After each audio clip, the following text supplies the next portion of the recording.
एक सज्जन एक महात्मा के पास गए, बोले महाराज ऐसा लगता है कि आपके भगवान में कुछ अकल कम है। महात्मा बोले अहो भाग्य जो तुम्हारा दर्शन हुआ, कम सही है तो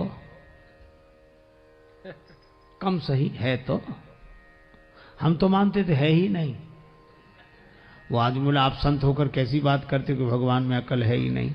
महात्मा हंसकर बोले कि उनमें थोड़ी बहुत भी अकल होती तो तुम जैसे कम अकल पैदा ही काहे को करता है जो आशिक तुम कम अकल कहने पर। लेकिन भगवान भी इन अभिमानियों का ऐसा इलाज करते। एक आदमी ने अपने मित्र से कहा कि चलो एक नया विषय शोध करेंगे। अच्छा क्या इस दुनिया को बनाने में भगवान ने कितनी गलतियां की हैं? अपनी गलती आज तक मिली नहीं, भगवान की गलतियां। मित्र ने कहा वाह यह तो बड़ा मौलिक विषय रहेगा, इस पर तो आज तक किसी ने चिंतन किया नहीं, शोध नहीं किया। बहुत मूल्यवान कृति हो गई है आपकी शोध की, शोध प्रबंध। चलो कलम कागज ले लिए, मित्र लिखे वो गलती बताए। हर जगह देखे भगवान ये गड़बड़ी कर दी भगवान ने। क्या एक गांव में गए तो छप्पर नुमा मकान था, उस पर कद्दू के काशी फल बड़े बड़े कद्दू लगे हुए और बेल दुबली पतली है, चौड़े पत्ते। बोले लिखो परमात्मा की गलती नंबर 1 नोट करो। इतनी दुबली पतली नाजुक सी बेल, इसमें इतने बड़े बड़े फल हैं, इससे समझ में आया वो बेअकल है। छोटे छोटे फल लगाने थे, बेल जितना सहन कर सके इतना बड़ा फल लगा दिया। मित्र ने कहा वाह कमाल कर दिया, क्या सोच है। नोट कर लिया। कुछ दिन बाद फिर घूमते हुए निकले से एक बगीचे में पड़े थे आम के पेड़, आराम करने ऐसे सो गए। ऊपर देखा कच्चे हरे रंग के आम लगे थे। अरे बोले देखो परमात्मा की गलती नंबर 2। इतना बड़ा विशाल वृक्ष और इसमें इतने छोटे छोटे फल हैं, इससे समझ में आया को बेअकल है। देखो मित्र ने कहा वाह यह भी बिल्कुल बिल्कुल। बोले कद्दू जैसे फल लगाता इसमें, छोटे छोटे फल उसमें लगाता।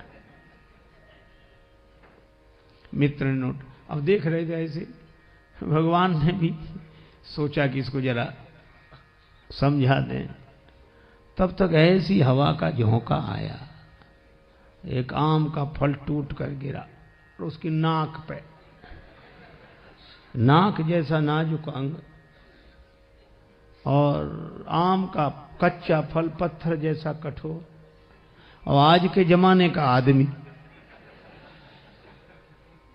उससे आम की चोट बर्दाश्त नहीं होती तो खास चोट क्या बर्दाश्त हो सकेगी। इतने में ही तो मूर्छित हो गया वो, गिरा आम। अब मित्र का कलम कागज छूट गया, वो पंखा कर हवा करने लगा। बोला डॉक्टर को बुलाएं, वैद्य को बुलाएं, कि हकीम को बुलाएं, कि हवा करते रहें, कि पानी पिलाएं। वो आदमी बोला कुछ मत करो, पहले दोनों गलतियां काट दो, एक भी नहीं है। क्यों? बोले भगवान ने अच्छा किया कि इतने बड़े बड़े फल नहीं लगाए इस पेड़ में, नहीं इतने से फल ने तो अधमरा कर दिया, ऊपर से उतना बड़ा फल गिरता तो मामला ही साफ हो जाता। भगवान मानने को तैयार नहीं भगवान पर।